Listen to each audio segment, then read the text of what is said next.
Olá a todos, sejam bem-vindos ao No Princípio Era a Bola, o podcast da Tribuna Expresso. Missão dada é missão cumprida. Portugal está nos quartos de final da Liga das Nações. O objetivo da seleção ficou desde logo garantido no primeiro dos dois jogos que a equipa de Roberto Martínez disputou nesta janela internacional. No Estádio do Dragão, Portugal derrotou a Polónia por 5-1 e, além do apuramento, conseguiu também o primeiro lugar do grupo. Já sem objetivos para alcançar, a equipa nacional viajou até à Croácia, onde empatou a 1 golo. O meu nome é Francisco Martins e tenho comigo o Rui Malheiro e o Tomás da Cunha, os nossos comentadores com lugar cativo, para nos debruçarmos sobre as prestações de Portugal, mas também sobre as estreias de João Pereira e Ruben Amorim nos respectivos clubes. Olá, meus caros, como é que estão? Olá, Francisco. Olá a todos. Viva Francisco, viva Tomás. Caro ouvinte, daqui, posto emissor do Movimento da Música em Portugal. Eu sou Miguel Cadeira, diretor do Blitz, isto é um takeover. É isso mesmo, o podcast Posto Emissor tomou conta deste podcast que agora estava a ouvir. E temos um convite muito sério para lhe fazer. É para uma festa, diria mesmo uma grande festa. Vai ser no dia 12 de dezembro, na Mel Arena. E os bilhetes já estão à venda. O motivo desta celebração, 40 anos da Blitz. Isso mesmo, 40 anos da melhor música portuguesa, com concertos muito especiais dos Chutes e Pontapés, Capitão Fausto, Maro e Gisela João. O que vai poder ver, ouvir e sentir ao vivo é algo que promete ficar para a história, para a da Blitz e para a sua. Contamos consigo? Comecemos então pela análise do Portugal-Polónia, um jogo no qual a primeira parte cheirou a esturro, mas cujo segundo tempo foi borrifado com o perfume de Vitinha médio que saltou do banco para revolucionar. Roberto Martínez disse que a segunda parte foi do melhor que viu a equipa fazer desde que é selecionador, mas, Tomás, talvez a primeira parte tenha sido do pior que assistimos na era do treinador espanhol. Sim, foi totalmente. Foi uma primeira parte soporífera. E só mesmo com a entrada de Vitinha, com outros índices de agressividade e concentração, é que Portugal melhorou e conseguiu uma vitória mais do que convincente.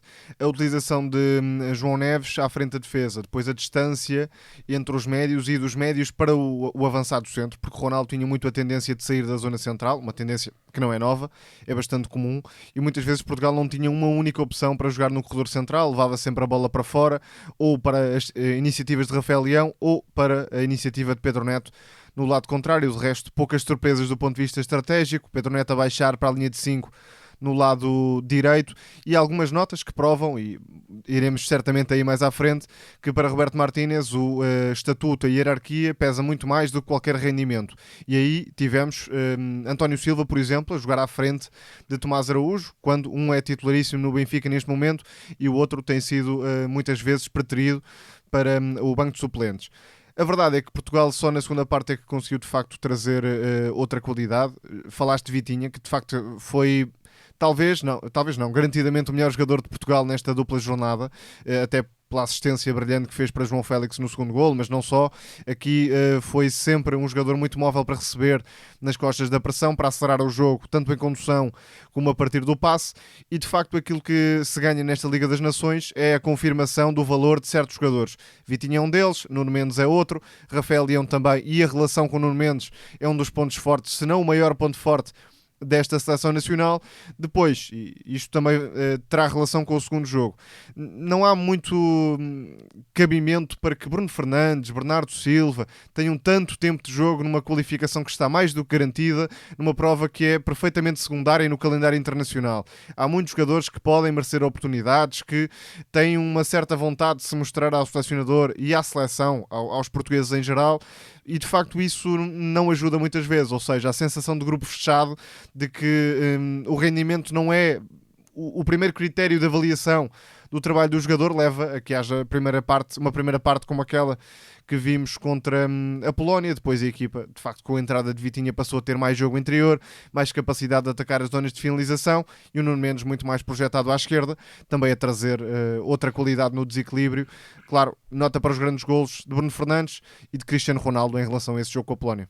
Rui, estas decisões de Roberto Martínez que muitas vezes causam alguma incompreensão para fora, como é o caso da titularidade de António Silva, de facto contribuíram para que o início do jogo contra a Polónia não tivesse sido propriamente favorável a Portugal? Sim, também contribuíram. Não só isso, o Tomás já tocou nos pontos essenciais em relação ao jogo e, sobretudo, há um aspecto que é absolutamente determinante, é que a partir do momento em que o Vitinha entra, a equipa fica toda mais próxima, mas isso o Roberto Martínez devia ter pensado antes. Agora, sim, eu concordo inteiramente com o Tomás, nós já falamos sobre isso ao longo destes últimos 2 anos, várias vezes. Há uma hierarquia, há uma seleção claramente fechada e não é por acaso que o Trincão entra aos 83 minutos no jogo do Dragão diante da Polónia e não joga mais. Temos o caso também do Francisco Conceição, que entra ao minuto 70 diante da Croácia e não joga mais. Isto para não falar do caso que para mim é escandaloso do Giovanni Kenda, ontem não ter feito a estreia pela seleção. Portanto, como estamos a falar do jogo diante da Polónia, foi um 11 sem qualquer surpresa, mas onde não há claramente um critério correto, que é do meu ponto de vista, que é o do rendimento atual, onde obrigatoriamente o Tomás Araújo teria que ser titular no lugar do António Silva ou do Renato Veiga até. E a verdade é que o António Silva até fez uma exibição positiva, sobretudo na segunda parte. Ajudou Portugal a recuperar muitas vezes a bola em zonas de subidas, ganhando duelos, conseguindo antecipações, mais na segunda parte até. É verdade, e esse ponto é um ponto muito interessante que tocas, Tomás, é que na primeira parte nada disto funcionou, ou seja, foi uma seleção completamente desligada. A Polónia entrou sem Lewandowski, com várias baixas. O Frankowski também não estava disponível. Teve aquela alteração de última hora em que o Bogusz acabou por ser titular e não era expectável que o fosse, nem estava sequer na ficha do jogo, e até tenho aqui a ficha do jogo comigo. E a verdade é que o jogo tão desligado da seleção portuguesa, e a culpa não é uma culpa individual do João Neves, porque pode ficar essa ideia face àquilo que foi a segunda parte. Não, a culpa é coletiva e deve-se essencialmente ao treinador. É que Portugal deu muitos espaços para a Polónia surgir em zonas de finalização, em zonas até de entrelinhas, de conseguir variar o jogo do centro do jogo para os corredores laterais, e convenhamos, a Polónia está muito longe de ser, e até desceu de divisão, perdeu em casa com a Escócia, está longe de ser uma equipa até de segunda linha do futebol europeu. Já o grupo é do mais acessível que poderia existir na Liga A, na Liga das Nações. Completamente, e nós temos que pensar também nisso, porque o grupo para o Mundial, seguramente, e face ao facto das seleções que vão estar a disputar a fase seguinte da Liga das Nações, terem todas que participar em grupos de 4, a verdade é que também não será expectável que tenhamos um grupo para o Mundial com um grande grau de dificuldade, bem pelo contrário, e isto aponta para a necessidade óbvia que a Liga das Nações nos traga jogos de grau de dificuldade superior, e que depois a preparação para o Mundial seja feita com outro critério e outro rigor, para além da questão, obviamente, e que é esta que nos está a trazer, das escolhas de Roberto Martínez como jogadores, para esta seleção, que é uma seleção fechada. É fácil já antever qual será a seleção que estará na qualificação para o Mundial e que vai estar na fase final do Campeonato do Mundo, mesmo estando a quase 2 anos de distância, 1 ano e meio, pronto, para ser um pouco mais simpático, mas sobretudo nós precisamos de elevar o grau de dificuldade dos jogos que temos pela frente, porque senão depois torna-se complicado não haver um choque com a grande competição internacional e voltar a desperdiçar uma oportunidade de fazer história, porque nós temos mais do que jogadores para conseguir fazer história. Agora, voltando a frisar esse aspecto, sou absolutamente contra o grupo fechado, sou absolutamente contra algumas opções, nomeadamente a nível do tempo de jogo dado a jogadores que estão em momentos de forma excelentes. Acho, e citando Zé Mário Branco, nós estamos a gravar no dia que passam 5 anos pela sua morte, que o Bruma pode-se queixar de ser uma jovem alma censurada. E repara, Rui, que o Luís de la Fuente, e estou a utilizar este exemplo, primeiro porque a Espanha é campeã da Europa, e segundo porque o Luís de la Fuente fez uma vida inteira ao serviço de seleções nacionais, e Isso podemos mesmo. olhar para as convocatórias de Espanha nesta Liga das Nações e a quantidade de jogadores que apareceram e que não estiveram no Europeu, e até alguns bastante conhecidos. O Cubarsí, por exemplo, não foi Sem dúvida. convocado para o Europeu, agora está a entrar, o Casadó, o Baena, jogadores muito valorizados no futebol espanhol. O Samu também acabou por estrear-se. Exatamente, acabou por estrear-se nesta convocatória, e aí de facto há uma certa inveja, podemos mesmo dizer, da valorização da Liga Espanhola e do jogador espanhol num todo. Nós sabemos todos, até porque o próprio Rui Jorge falou sobre isso, que à partida, havendo Mundial de Clubes, o Europeu Sub-21 não terá jogadores que estão contratualmente ligados ao Benfica e ao Futebol Clube do Porto no plantel. Os jogadores estão emprestados, poderão ir. Isto até era importante para, por exemplo, no caso do Tomás Araújo, ter mais tempo de jogo, por exemplo, aproveitar a tal sociedade que já existia e que já tinha muitos jogos da seleção sub-21 entre o Tomás Araújo e o Renato Veiga. Eu creio que não havia problema nenhum nisso, não havia problema nenhum, por exemplo, o Nuno Tavares, que entrou pessimamente diante da Polónia, ter tido mais momentos de jogo, até para comprovar que Roberto Martínez também se engana, mas sobretudo há um aspecto que nós tocamos aqui, quer no pré-mundial, quer já na Liga das Nações. A conferência de imprensa de Roberto Martínez em março enganou-nos. Ele prometeu que a Liga das Nações seria uma rampa de lançamento para alargar a seleção. Novo é ciclo, certo que disse o treinador. Ele alargou a seleção. Alargou foi os nomes de outubro, que se formos a ser verdadeiros, não é? Que é aquilo que muitas vezes falta ao selecionador nacional, nenhum deles fez parte da primeira convocatória de novembro.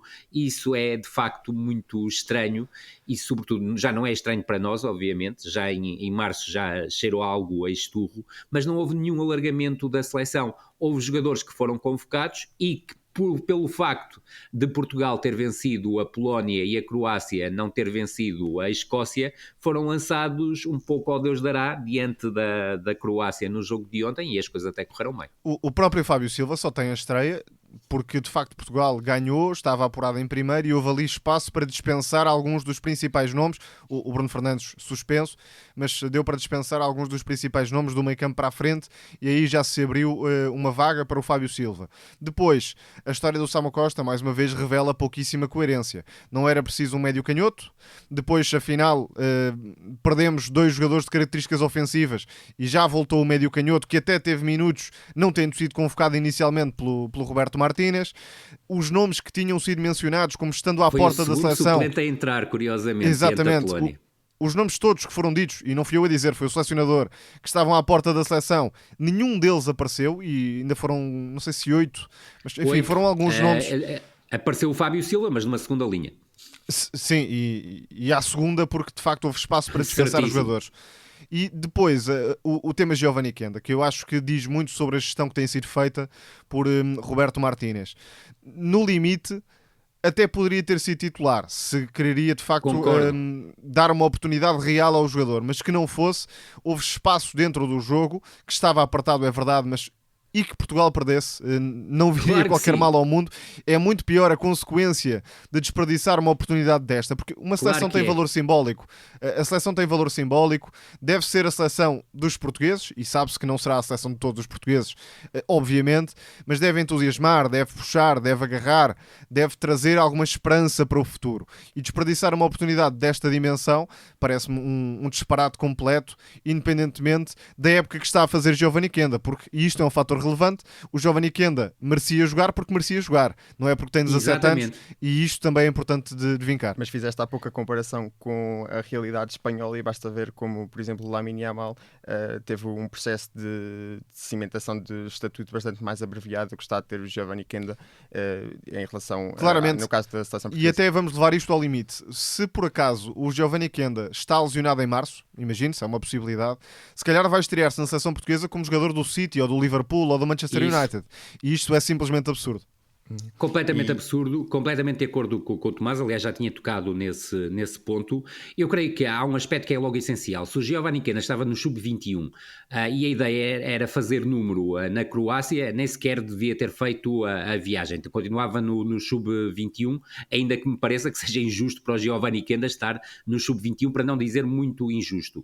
O Giovanni Quenda é um dos principais protagonistas do Campeonato Nacional esta temporada, creio que por mérito próprio merecia estar na primeira lista de 26. Da Champions, Rui. E da Champions. Sim, exatamente, e da Champions. Para aqueles que dizem que o futebol português não tem nível, mas a verdade é que o jogador tem transposto essas exibições para contexto internacional.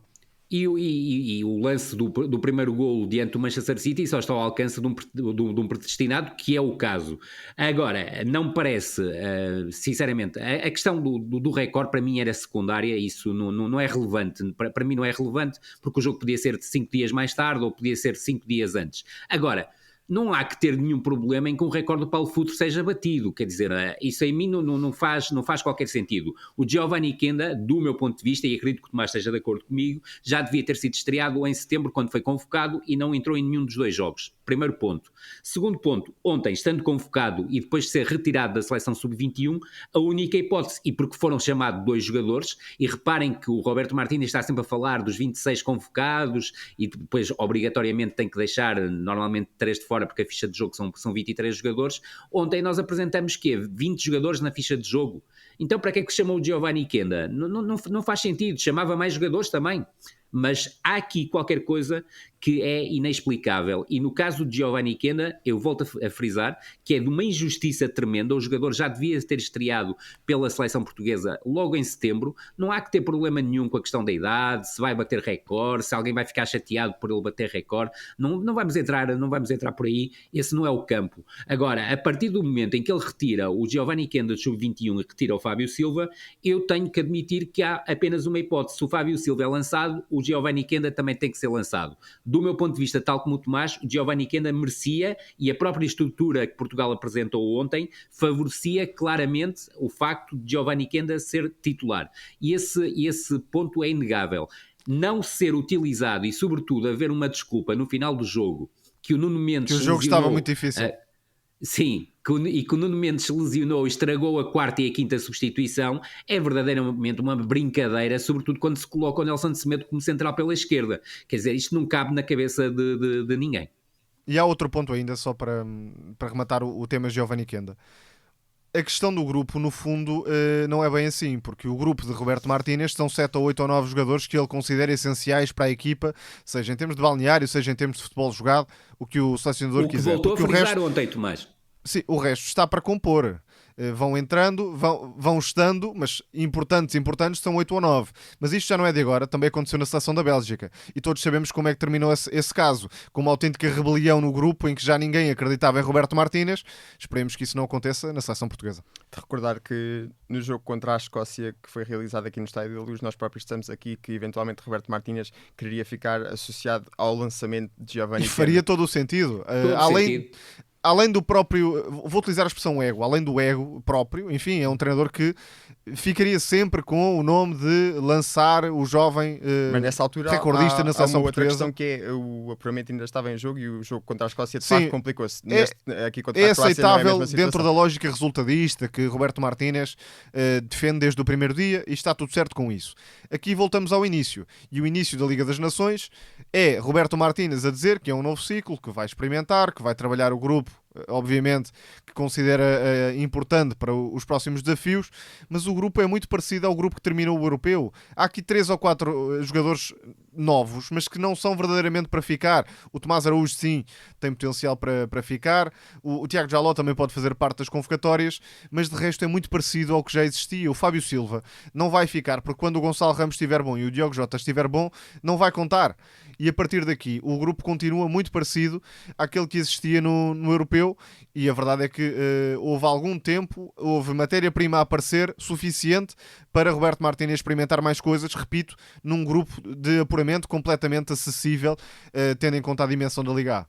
Em relação a esse núcleo duro e mais os indispensáveis, vamos lhe chamar assim, de Roberto Martínez em relação ao jogo da Polónia para o jogo com a Croácia, foram dispensados Cristiano Ronaldo, Bruno Fernandes, Bernardo Silva e Pedro Neto. De facto, ainda que o Bruno tivesse a questão do castigo e não poderia jogar. E depois Roberto Martínez acabou por distribuir minutos por jogadores menos utilizados, promoveu algumas estreias, não foi o caso de Giovanni Kenda, como já abordámos, mas o que é que retiram, e se calhar começamos por ti agora neste tópico, Rui, o que é que retiras do jogo contra a Croácia em termos gerais?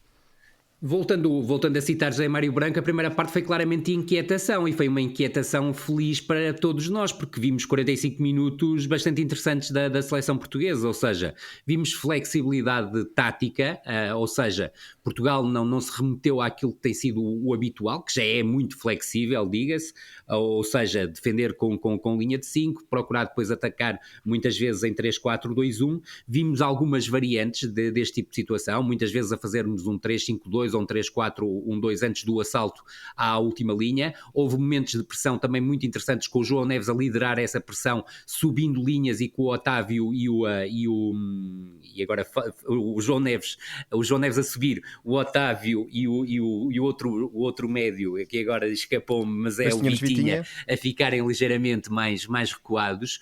Houve também algo que eu, principalmente no início, não percebi muito bem, ou seja, percebi que era o Gvardiol que estava a jogar como defesa central pela esquerda, mas não me fez grande sentido que o Rafael Leão pressionasse sobre o corredor direito e depois em momento ofensivo abrisse sobre o corredor esquerdo. Isso não me fez muito sentido. Agora, vimos um jogo alegre da seleção portuguesa, a tal flexibilidade tática, os jogadores...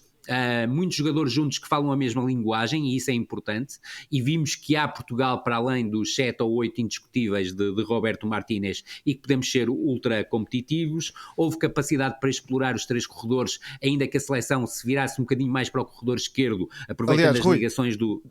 Desculpa interromper, mas por rendimento os indiscutíveis são Nuno Mendes, Rafael Leão e Vitinha. São os 3 jogadores que mantêm o rendimento sempre constante, ou quase sempre constante, ao longo dos últimos meses.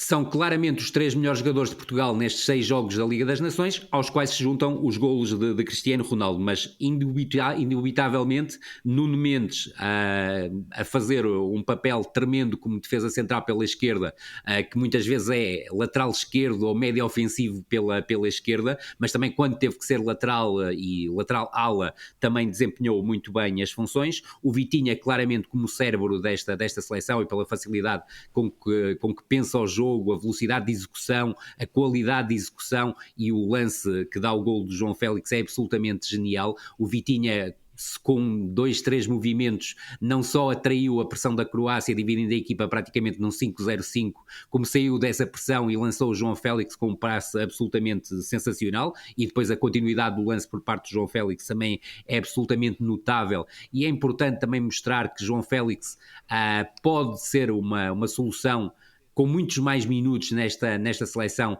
se lhe derem espaço e se o deixarem jogar onde se mais se sente confortável e onde é mais capaz de fazer a diferença. E depois, sobretudo, aquilo que se notou, e já se tinha notado diante da Polónia na segunda parte, é que Portugal está cada vez mais seguro a fazer ataques muito prolongados, e são ataques muito prolongados com cérebro, ou seja, não é atacar de forma prolongada sem o objetivo de ferir o adversário, não, é com esse objetivo. E depois as saídas rápidas, e o Tomás já tocou no jogador em questão, que é o Rafael Leão, que é um jogador absolutamente incrível nesse aspecto, e que se estiver devidamente concentrado, devidamente motivado e também a sentir-se uma unidade crucial, vai formar uma asa esquerda com o Nuno Mendes, mesmo que o Nuno Mendes seja o tal central pela esquerda, perfeitamente absurda, porque é um nível que não existe do meu ponto de vista no futebol. Um pouco na lógica de Theo Hernandes, Rafael Leão no Milan. É isso mesmo. Até um lateral mais interior, por vezes a construir mais baixo também. Completamente de acordo contigo. Depois, é óbvio, há o golo de Portugal. A Croácia naturalmente reage, até porque sabia que o apuramento poderia estar em causa. Tem, sobretudo, a bola ao poste do Kramaric, mas até as 2 grandes oportunidades de Portugal acaba por ser quase que justificariam o 2-0. Foi quer pelo João Félix, após um passe, mais a derrotura do Tomás Araújo, e depois o Rafael Leão, que depois mais uma posse longa da Seleção Nacional, tem o remate cruzado e acabou por estar muito perto de fazer o 2-0. Eu creio que até o 2-0 não seria escandaloso ao intervalo face àquilo que Portugal jogou. A segunda parte, Portugal não jogou, e esse aspecto é essencial. Há de mérito por parte de Portugal, claramente, nesse aspecto, mas também há mérito da Croácia, que mudou a estrutura. O 3-4-2-1 inicial não funcionou minimamente, e mudando para um 4-4-2 desdobrável, muito desdobrável em 4-2-4, procurando atrair Portugal para o corredor direito, para depois explorar as entradas do Gvardiol ao segundo posto, porque eu não percebo como é que Portugal não estava preparado para esse tipo de situação. Conseguiu não só chegar ao 3-4 vezes com perigo. Verdade. Bola ao poste na primeira parte. É absolutamente inacreditável porque é a principal arma neste momento do ponto de vista ofensivo da seleção croata e que foi vista nos 5 jogos anteriores, portanto não percebo como é que essa situação não estava preparada e sobretudo foi preciso só ao minuto, creio, e agora preciso obviamente da ajuda das cábulas, ao minuto 80 fazer aquele ajuste de colocar o Diogo Dalot no corredor direito para fechar o Gvardiol e curiosamente numa das grandes oportunidades da Croácia, e foram 5 na fase final do jogo, o Dalot acaba por evitar o golo do Gvardiol e ter esse momento de raríssima luz que foi colocar o Nelson Semedo a central pela esquerda, que é uma coisa que não lembra ao menino Jesus. De resto, nós temos uma grande oportunidade de fazer o 2-1 através de Nuno Mendes. Foi um lance muito interessante porque é um lançamento longo do Tiago Djaló numa altura em que o Vitinha tinha descaído para a central sobre a esquerda e combinou com o Renato Veiga no meio e o Renato abriu no Tiago Djaló, que rapidamente colocou a bola no Francisco Conceição, que tinha acabado de entrar e criou logo o desequilíbrio,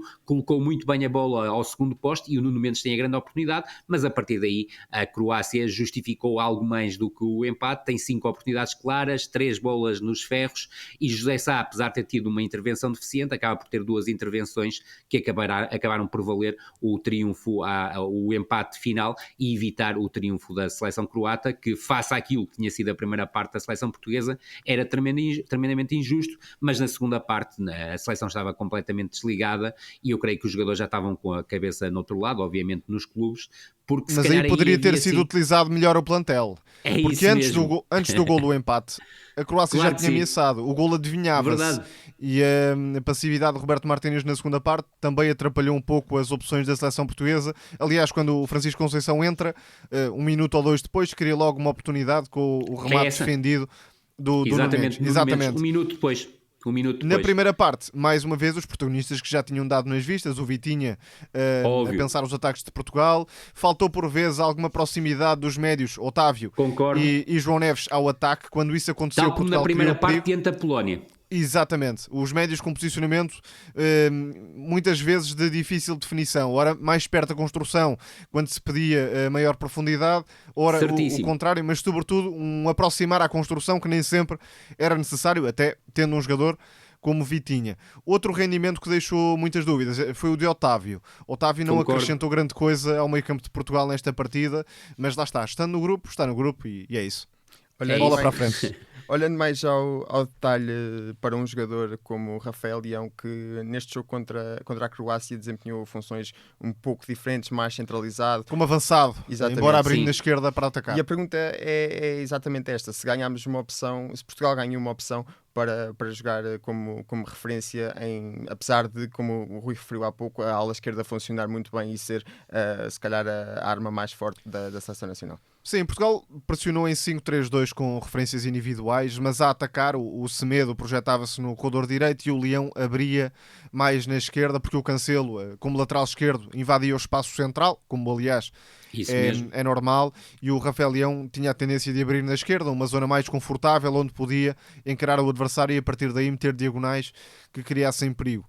Uma das vantagens foi o posicionamento de João Félix, porque uma coisa é ter Ronaldo, Gonçalo Ramos, que não são propriamente especialistas a jogar entre linhas, outra coisa é ter João Félix, um avançado que se dá melhor em apoio, até queria uma excelente jogada no final da primeira parte para mais uma finalização. Uma triangulação entre os dois. Exatamente. Foi com o Leão. Tem o golo criado, também com um movimento de ruptura aí, diferente para surpreender a defesa croata, e de facto a primeira parte de João Félix foi do melhor que fez ao serviço da seleção nos últimos largos tempos.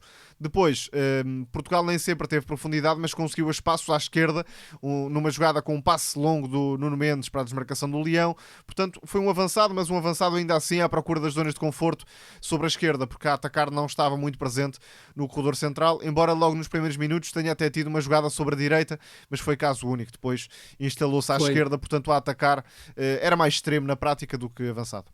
E porque Rafael Leão e João Félix andaram muito de mãos dadas neste jogo e as dinâmicas de um foram muito conseguidas já à custa das movimentações do outro.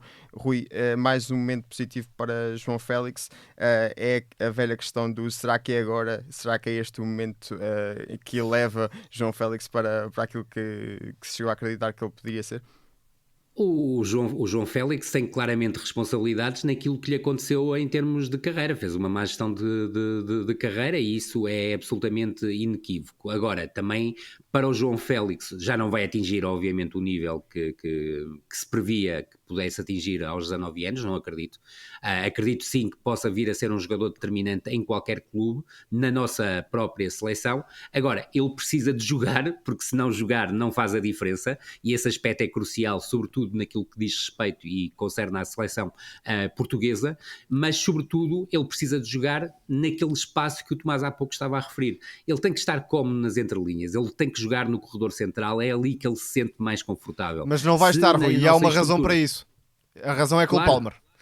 Exatamente, a razão é com o Palmer. exatamente. Portanto, a menos que o médio inglês se lesione, o João Félix vai ter o papel que tem neste momento, que Óbvio. é o papel de suplente utilizado nas taças, utilizado na Conference League também, mas ganhar a titularidade no Chelsea vai ser uma missão É muito impossível. difícil. Aliás, nós já falamos aqui, para mim o Cole Palmer é o melhor jogador inglês. Eu sei que não é uma opção consensual, mas eu creio que a esse respeito não tenho grandes dúvidas e acho, tal como tu dizes e muito bem, o João Félix vai ter muitas dificuldades para jogar com continuidade no Chelsea. Agora, faz parte do grupo, parece-me que sim, do grupo do Roberto Martínez, não é claramente um jogador que Roberto Martínez aprecie de um ponto a um ponto que o leve a utilizá-lo muitas vezes como titular. Agora, continuo a crer, apesar de na estrutura, se quisermos, de elasticidade do Roberto Martínez não haver uma posição declarada para o João Félix, e a posição em que ele é mais utilizado é a partir da esquerda para o meio, onde sinceramente não creio que traga tantas coisas como pode trazer no corredor central, mas fica aqui claramente uma amostra que pode ser solução, sobretudo para permitir um jogo mais associativo em que o avançado participa claramente nas ações de construção e de criação da seleção nacional. Ele depois quando o Fábio Silva entra, baixa um bocadinho e joga também ali naquele espaço que o Otávio nunca conseguiu bem ocupar, ou seja, quase um médio ofensivo, um terceiro médio centro, mas sobretudo um médio ofensivo com chegada a zonas de finalização, mas é claramente um jogador absolutamente subversivo, um jogador com uma qualidade técnica claramente acima da média, com uma capacidade para executar ao primeiro, segundo toque absolutamente notável. Agora, o jogo dele precisa de continuidade. Eu creio que a carreira dele devia ter sido muito melhor pensado até pelo próprio. Há situações exteriores ao próprio futebol que eu creio que ele não geriu da melhor forma, e vai ser difícil, obviamente, se ele continuar no Chelsea, se não houver uma lesão do Cole Palmer, que ele atinja um nível absolutamente decisivo numa Premier League. Mas volto a frisar, o João Félix dos 19 anos já será muito difícil chegar àquilo que podia prometer na altura, que era uma chegada a uma bola de ouro. Eu já não acredito que ele vá conseguir chegar a esse patamar. Já agora aí, apontando com muita pena minha, digo. Seria muito interessante para Portugal apanhar os Países Baixos, que é o adversário mais difícil, Concordo. sem dúvida, nesta altura. A seleção com algumas dinâmicas potencialmente perigosas para Portugal, desde logo no lado esquerdo, com um lateral mais baixo e o extremo Gakpo a desequilibrar, com um meio campo de luxo, podia fazer frente ao de Portugal, o Reinders, o Gravenberch, o Frenkie de Jong que está a voltar. Portanto, a pedir, seguramente seria muito interessante para Portugal ter um nível de adversário como os Países Baixos para realmente haver um jogo a sério, porque jogos a sério há pouquíssimos desde que Roberto Martínez é o treinador de Portugal. Sim, Além e sobretudo dizer, e como eu ouvi ontem, que a Dinamarca é o adversário mais difícil, as pessoas devem estar a viver numa realidade paralela. Nem de porque perto, a nem de Dinamarca longe. primeiro vem de 4 jogos sem ganhar, mudou de selecionador, o selecionador mudou de estrutura do 3-4-2-1 para o 4-3-3, e aquilo que se sentiu, sobretudo nestes 2 jogos, os últimos jogos que a Dinamarca fez, foi um desconforto muito grande dos jogadores, até em posições que do meu ponto de vista nem são as melhores em que podem trazer melhor rendimento para a seleção. Para a seleção dinamarquesa. Se Portugal quiser ter mais uma viagem, diria, tranquila em relação às meias finais, claramente a Dinamarca. Seleção mais difícil, os Países Baixos, ainda que me pareça que a Itália também será uma adversária perigosa, nomeadamente na questão estrutural, porque não é uma estrutura fácil, sobretudo de superar, parte do 3-5-1-1. Mas tem menos soluções ofensivas, a meu ver. Isso mesmo. Mas a seleção de Itália cresceu claramente com Spalletti, mas é uma seleção que, do meu ponto de vista, podia apresentar outro tipo de futebol. Tem um futebol complicado em termos de organização defensiva que a França conseguiu ruir neste último jogo, mas recordar que a Itália, na jornada de setembro, foi ganhar a França por 3-1, num jogo claramente cínico e a aproveitar as características das suas unidades mais adiantadas. Itália, Dinamarca e Países Baixos são exatamente os possíveis adversários de Portugal nos quartos de final da Liga das Nações, que se disputam em março. O sorteio é realizado esta sexta-feira. Antes de encerrarmos o tema das seleções, damos um saltinho até à última divisão da Liga das Nações, para que o Tomás da Cunha possa entregar um Totti, porque parece que a seleção de San Marino tomou-lhe o gosto e agora gosta muito de ganhar jogos nesta modalidade do pontapear da bola. Sim, o futebol dos pequenos também merece uma atenção especial. E eu acho que a coisa mais surpreendente, não vai acontecer ou dificilmente vai acontecer, mas a coisa mais surpreendente é que San Marino neste momento está, ou pode estar a 2 jogos de entrar no próximo Mundial, porque a Liga das Nações dá direito à repescagem, ou pode dar direito à repescagem, e com as circunstâncias favoráveis, San Marino poderia ir ao play-off de apuramento para o Mundial. Claro que a Liga D tem um nível muito pobre, jogos com Liechtenstein, contra Gibraltar também, mas foi a primeira vitória no Liechtenstein, fora de casa para San Marino, ganha a Liga D, sendo o último classificado do ranking internacional. Isto não podia ser uma história mais surpreendente. A própria conta e os próprios adeptos, enfim, de San Marino brincam muitas vezes com a fragilidade da própria equipa, que não ganha a ninguém, que sofre muitos golos, que não vencia jogos há anos e anos e consegue meter 2 vitórias e ganha fora de casa pela primeira vez, marca 3 golos pela primeira vez também ao Liechtenstein, e portanto é uma das histórias que nos faz sorrir e gostar um bocadinho mais de futebol, embora não seja o futebol topo, mas este futebol também conta, porque estão ali muitos sonhos e muitas histórias de sofrimento e de paixão pelo futebol, certamente. Nem mais. Essas 3 vitórias são contra o Liechtenstein. Exatamente. Verdade. E de recordar que esta vitória a que nos referimos foi contra exatamente o Liechtenstein, a vitória por 3-1 que levou à subida à divisão C. E San Marino na Liga C, portanto, dependendo do grupo, vai ser muito difícil fazer qualquer coisa, mas quem sabe vai ser interessante no mínimo de acompanhar, mas a tendência é para voltar às goleadas antigas. E de recordar que, por exemplo, agora nesta edição na Liga C estava a Suécia de Gyökeres, por exemplo. Isso, verdade. Avançamos para falar sobre o regresso do futebol de clubes. Por cá, na sexta-feira, o Sporting vai defrontar o Amarante numa eliminatória da Taça de Portugal que marca a estreia de João Pereira como treinador dos Leões.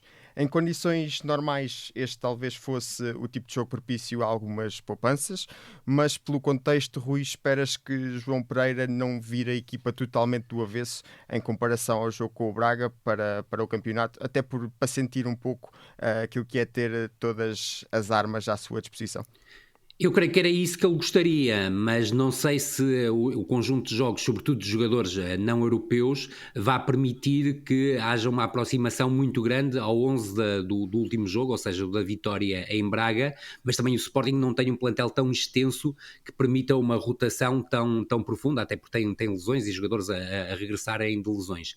Eu creio que a ideia dele, provavelmente, para este primeiro jogo, seria fazer, e provavelmente irá fazê-lo, é dar algum tempo de utilização a vários jogadores que serão titulares diante do Arsenal, até para perceberem, em alguns casos, aquilo que é diferente no modelo de jogo do João Pereira para o Ruben Amorim, havendo traços em comum que já falámos, mas também traços claramente diferenciadores, mas sobretudo surge numa má altura, sendo um jogo, obviamente, que o Sporting é mais do que favorito para ganhar e tem mais do que obrigação para ganhar, surge numa má altura porque terça-feira o desafio diante do Arsenal é de um grau de exigência absolutamente terrível. Mas ainda assim numa posição confortável para o Sporting. Claramente.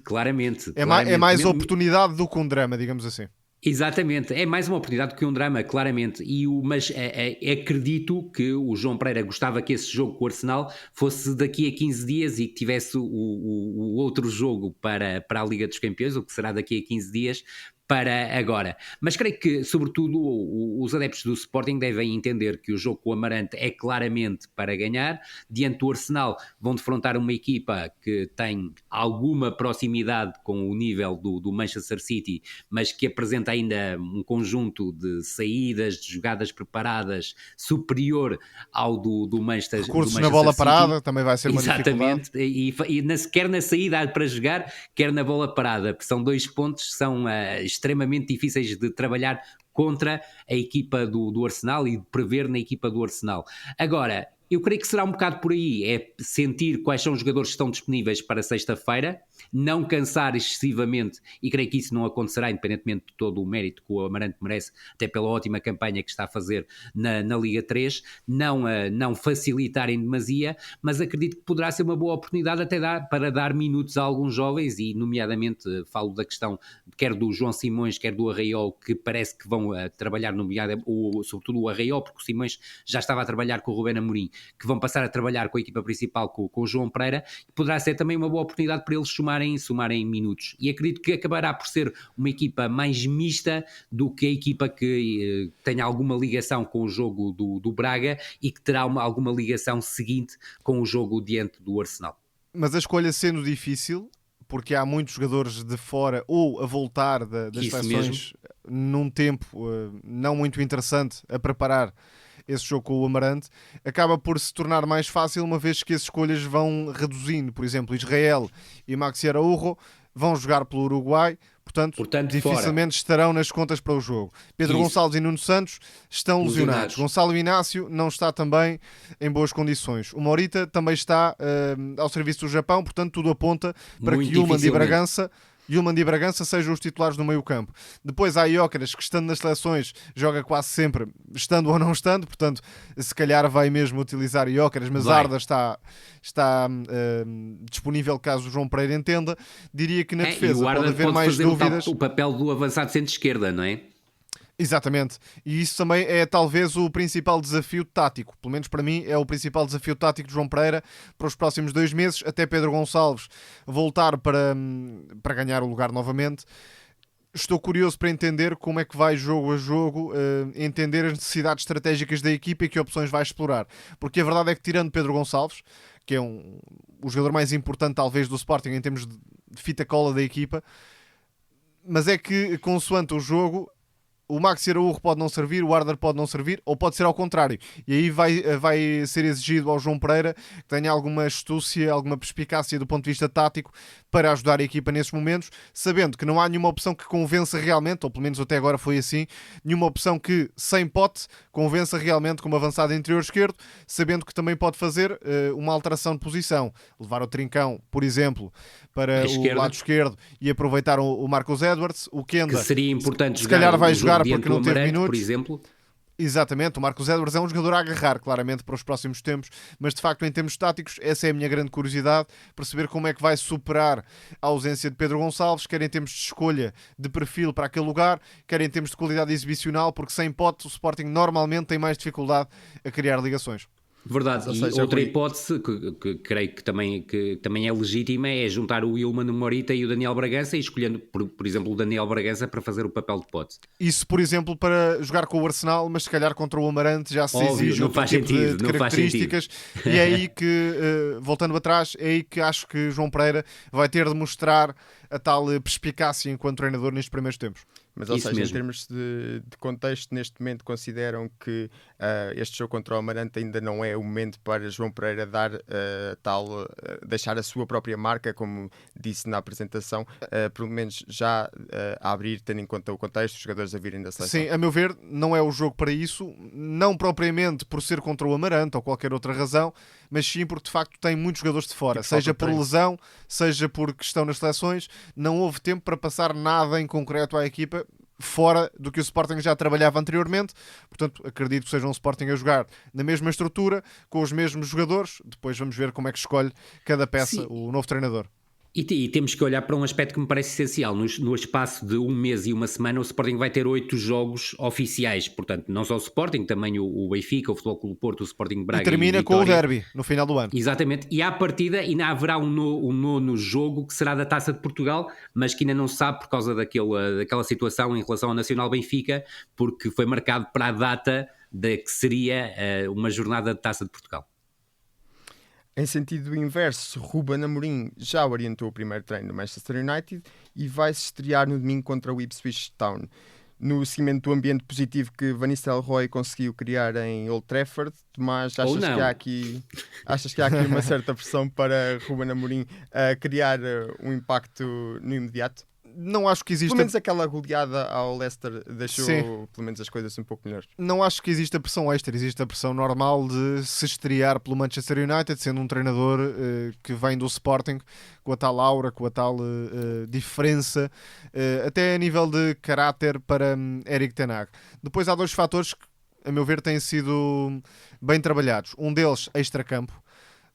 Os adeptos do Manchester United, isso também aconteceu no Sporting de certa forma, estão a ser trazidos para dentro do clube, e isto não é novidade em Ruben Amorim. Não estou a dizer que terá sido uma opção de Ruben Amorim, mas a verdade é que os adeptos estão próximos, conseguem relacionar-se com o treinador a passear nas ruas de Manchester, conseguem relacionar-se com o treinador a visitar o estádio, conseguem relacionar-se com as primeiras palavras em declarações ao canal do clube, conseguem relacionar-se com as imagens do treino que saiu ontem.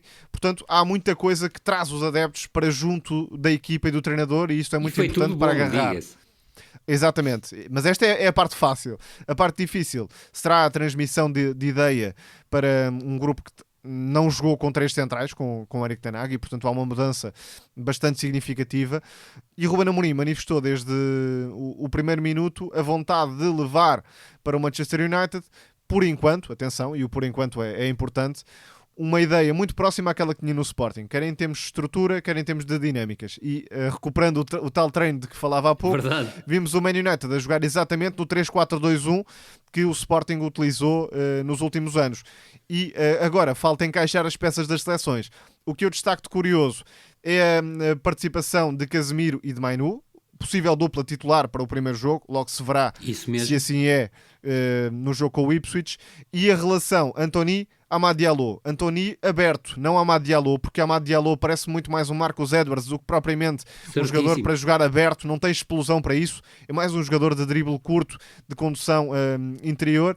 E Antony, vamos ver se de facto é uma aposta de Ruben Amorim ou se, enfim, com tantas ausências acaba por ser de certa forma aproveitado para aquele papel.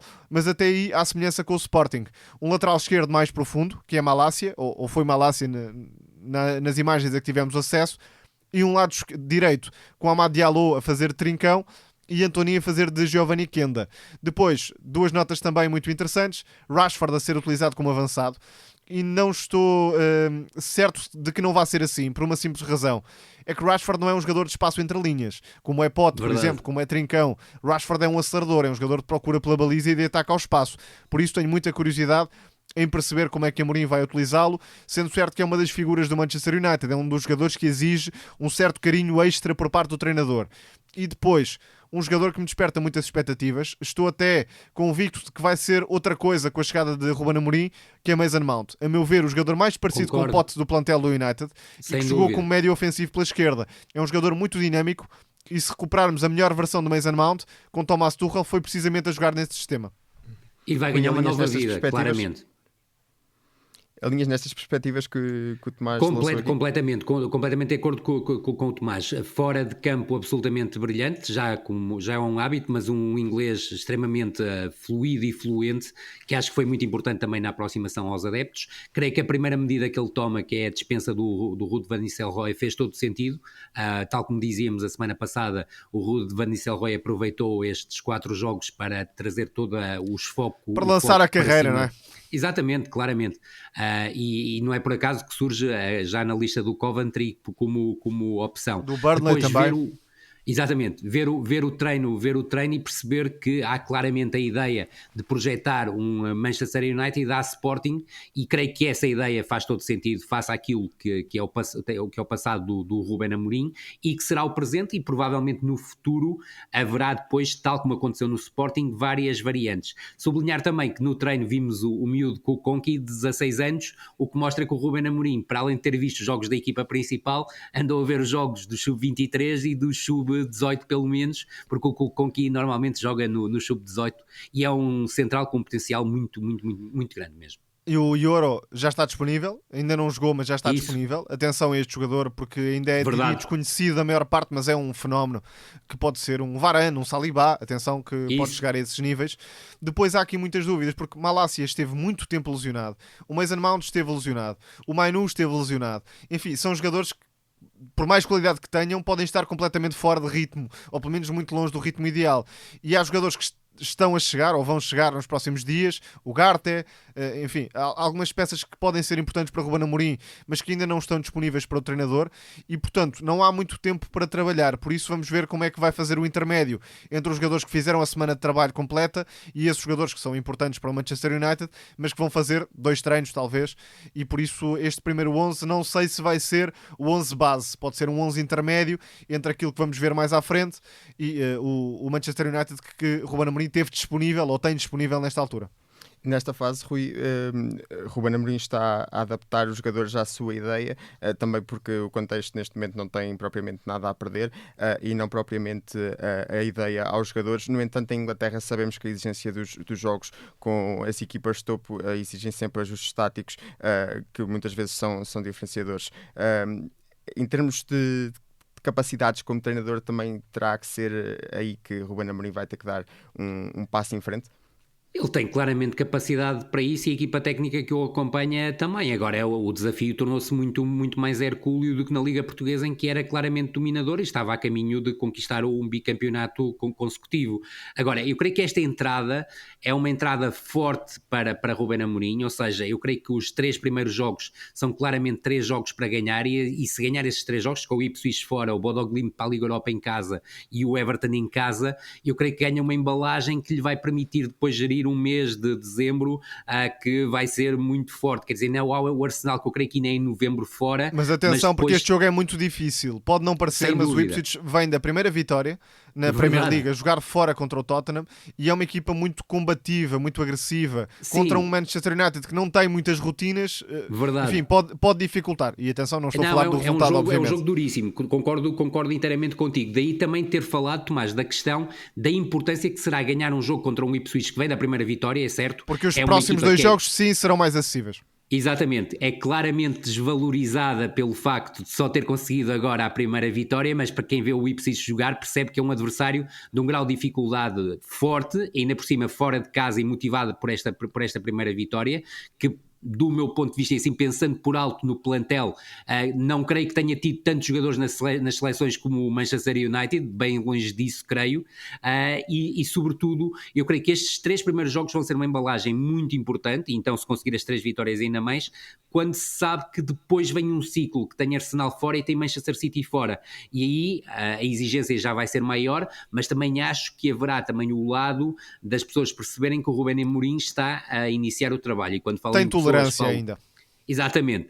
Falo dos ex-jogadores que têm um peso muito grande na equipa. A questão do Van Nistelrooy podia ser uma questão muito complicada para os ex-jogadores, mas deu para perceber que os ex-jogadores perceberam que o Van Nistelrooy abusou do facto de ser treinador interino do Manchester United. Mas ver o treino também é importante para agarrar nesse sentido. O Rio Ferdinand partilhou as imagens do treino, enfim, satisfeito, ou pelo menos leva as pessoas a perceber o trabalho de forma mais próxima. Isso é importante porque ali dá para perceber não apenas as ideias táticas, porque isso, enfim, não é grande surpresa, convenhamos, mas o lado mais próximo, mais humano de Ruben Amorim, que contrasta diretamente com, não quero dizer apatia, mas uma cara mais fechada de Erik ten Hag, digamos assim. Vamos imaginar que nos primeiros tempos existem alguns resultados menos positivos para o Manchester United de Ruben Amorim.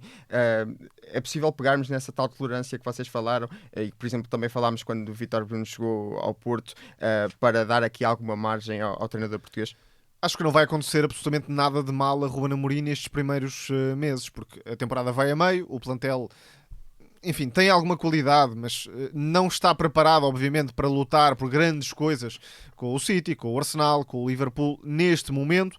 Penso que a ideia será amadurecer a ideia de jogo, como aconteceu no Sporting, escolher as peças certas para cada função e dar-lhes rotinas, melhorar os jogadores dentro desse contexto idealizado por Ruben Amorim, claro, fazer os melhores resultados possíveis e ir melhorando o plantel. Não sei se em janeiro vai acontecer muita coisa nesse sentido, tenho algumas dúvidas que o Manchester United mexa muito no mercado de janeiro, se calhar até vai mexer mais em saídas. 60 milhões em 3 anos, Tomás, é muito se calhar difícil. Vai mexer mais em saídas do que em entradas, mas logo se verá, e depois sim, dependendo do que acontecer até ao verão, aí escolher 3, 4 jogadores que possam melhorar o plantel e atacar a próxima temporada com objetivos mais ambiciosos, mas realistas. Eu não acho muito claro que o Manchester United tenha o objetivo de lutar pelo título na próxima época. Não pode acontecer, atenção, pode acontecer, mas não pode ter uma meta objetivo. Realista, sim, uma meta realista não é essa garantidamente. Não, exatamente. Comunicacionais também será um desafio para Ruben Amorim, porque vem habituado a passar essa mensagem de querer ser campeão.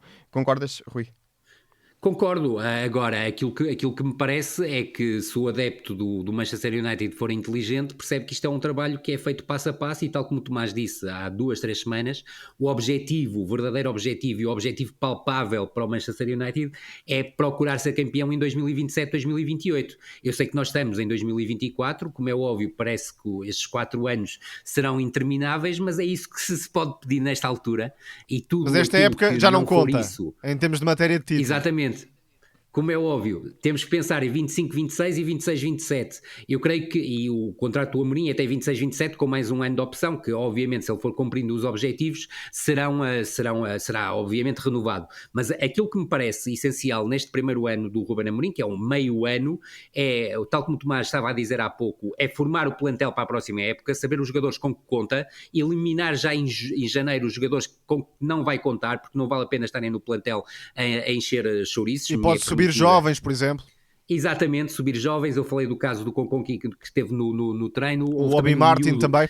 Exatamente, houve um miúdo que é médio, que é um jogador que eles comparam muito ao Daniel Bragança e ao Pote, que acho que é Lethbridge, mas não tenho absoluta certeza do nome, mas esse miúdo também só tem 16 anos, mas creio que pode abrir essa janela de oportunidade. Eu sei que a Inglaterra conta muito a questão da Premier League, em que lugar é que se fica na Premier League. Eu creio que o Manchester United obrigatoriamente ficará no top 10, mas também pedir muito mais do que isso já será pedir muito, mas sobretudo há uma competição que eu creio que o Manchester United devia olhar, para além da questão da Taça de Inglaterra e da Taça da Liga, porque são muitas vezes decididas a um jogo, e isso é importante porque pode permitir ao Manchester United ganhar algo a nível interno, mas sobretudo a Liga Europa, não sendo o favorito ou o principal favorito a ganhar a competição, eu creio que pode ser uma competição muito importante, até porque poderá permitir, sem a necessidade do campeonato, ao Manchester United estar na Liga dos Campeões na próxima temporada.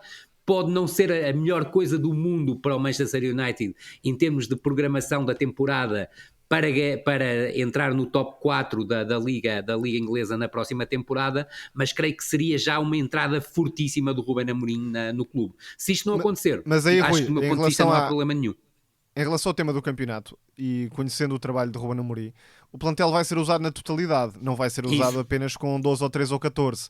Claro que haverá uma equipa que no momento-chave é mais utilizada do que outra, mas a verdade é que no Sporting praticamente todo o plantel foi usado. Há jogadores que não tiveram muita importância, mas se calhar tiveram importância em 2 ou 3 jogos e já contribuíram de determinada forma. E é isso que vai acontecer também no Manchester United, preservar o grupo, dar a opção a todos, dar a oportunidade a todos, ou quase todos, enfim, há sempre casos que fogem um bocadinho à regra, e é isso que será feito, até porque há muitos jogos na Premier League, até o Natal, ou até o Boxing Day, e depois com o Ano Novo vai haver muitos jogos. E é assim que terminamos mais um episódio do nosso podcast. Aqui connosco na Sonoplastia, aliás, esteve o Tomás Delfim. Nós voltamos para a semana. Continua a dar-nos ouvidos. Até lá. Cumprimentos a todos. Até para a semana.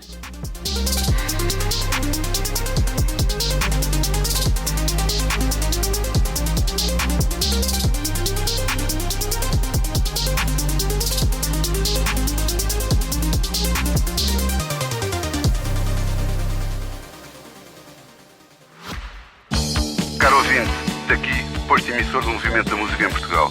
Eu sou Miguel Cadete, diretor do Blitz System Takeover. É isso mesmo. O podcast Posto Emissor tomou conta deste podcast que agora estava a ouvir. E temos um convite muito sério para lhe fazer. É para uma festa. Diria mesmo uma grande festa. Vai ser no dia 12 de dezembro, na Mel Arena. E os bilhetes já estão à venda. O motivo desta celebração, 40 anos da Blitz. Isso mesmo, 40 anos da melhor música portuguesa, com concertos muito especiais dos Chutes e Pontapés, Capitão Fausto, Maro e Gisela João. O que vai poder ver, ouvir e sentir ao vivo é algo que promete ficar para a história, para a da Blitz e para a sua. Contamos consigo?